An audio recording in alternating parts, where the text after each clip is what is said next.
1950 সালে জানুয়ারি মাসের 24 তারিখ আমাদের দেশের গণপরিষদ কনস্টিটিউয়েন্ট অ্যাসেম্বলি জনগণমনকে আমাদের দেশের জাতীয় সঙ্গীত হিসেবে গ্রহণ করে। মানে 5 স্তবকের রবীন্দ্রনাথের কবিতা তার প্রথম স্তবকটি জাতীয় সঙ্গীত হিসেবে গৃহীত হয়। সেই গ্রহণ এবং সেই একই সময় এই বন্দে মাতরমের প্রথম দুটো স্তবক সেটা আমাদের রাষ্ট্রগান হিসেবে, রাষ্ট্রগীত হিসেবে গৃহীত হয়। দুটোরই সমান মর্যাদা।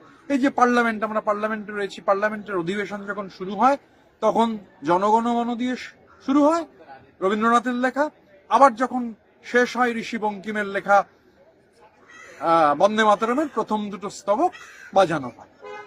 এবার এটা তো কনস্টিটিউয়েন্ট অ্যাসেম্বলিতে গৃহীত সিদ্ধান্ত। হঠাৎ করে এই যে সাদা কাগজে, পার্লামেন্ট জানে না, সংবিধানে কোনো সংশোধন করা হয়নি, কোথাও আলোচনা করা হয়নি, হঠাৎ করে এই যে সাংস্কৃতিক আধিপত্যবাদ, সাংস্কৃতিক ফ্যাসিবাদ, কালচারাল হেজিমনি, এই যে ফ্যাসিবাদী মনোভাব, সেই মনোভাবে হঠাৎ করে বলা হচ্ছে যে পুরো 6টা স্তবক গাইতে হবে এবং সেটা ন্যাশনাল অ্যান্থেমের আগে গাইতে হবে, জাতীয় সঙ্গীতের আগে গাইতে হবে। পৃথিবীর কোথাও কেউ কখনো শোনেনি যে ন্যাশনাল অ্যান্থেমের আগে অন্য কোনো গান গাওয়া হবে। আসলে আমরা অবাক হচ্ছি না, ন্যাশনাল অ্যান্থেমটাকেই তো চেঞ্জ করার নানান রকম প্রক্রিয়া হচ্ছে। আমরা এই সময় বিজেপির এমপিদের মুখে শুনেছি যে রবীন্দ্রনাথ ঠাকুরের লেখা জনগণমন সেটা বাদ দিয়ে দেওয়া হোক, এই দাবি কিন্তু অনেক দিন ধরেই বিজেপি তুলছে। আরএসএস এর মধ্যে এই দাবি সেদিনও ছিল, আজও আছে। স্বাভাবিকভাবে এবং সময়সীমাটাও খেয়াল রাখতে হবে। এই যে টাইম ফ্রেমটা রয়েছে, আমাদের জনগণমন হচ্ছে 52 সেকেন্ড, প্রথম স্তবকটা 5 স্তবকের কবিতার। আমাদের এই মুহূর্তে যে বন্দে মাতরম, মানে গত সেশনেও যে বন্দে মাতরম বেজেছে সেটা 1 মিনিট 9 সেকেন্ড, এখন বলছেন 3 মিনিট 10 সেকেন্ড। এবং এটা স্বয়ং মানে আর নরেন্দ্র মোদীরা বঙ্কিমচন্দ্রকে, ঋষি বঙ্কিমচন্দ্রের মতো মানুষকে বঙ্কিমদা বলে সম্বোধন করেছেন, সবাই শুনেছে।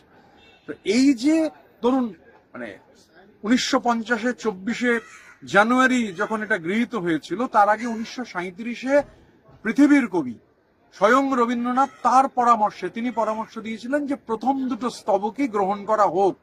সেই প্রথম দুটো স্তবকই গ্রহণ করা হয়েছিল, কনস্টিটিউয়েন্ট অ্যাসেম্বলি, গণপরিষদ গ্রহণ করেছিল। আজকে কোথাও কারুর সঙ্গে কোনো আলোচনা না করে আসলে, এবং কালকে আমি সেই জান্তব উল্লাস দেখেছি অনেকের, মানে আরএসএস করেন, প্রকাশ্যে টুইট করেছেন যে দেশ ভাগ হতো না যদি বন্দে মাতরমের 6টা স্তবক হচ্ছে গৃহীত হতো, মানে গ্রহণ করা হতো আগেই। মানে এটা আমি বলি ওদের, ওরা বিজেপি আরএসএস, বাংলায় তো ভোট আসছে, তো বাংলার ভোটে বাংলার মাটিতে দাঁড়িয়ে একটু এসে বলুন যে রবীন্দ্রনাথ ঠাকুর দেশভাগের জন্য দায়ী ছিলেন।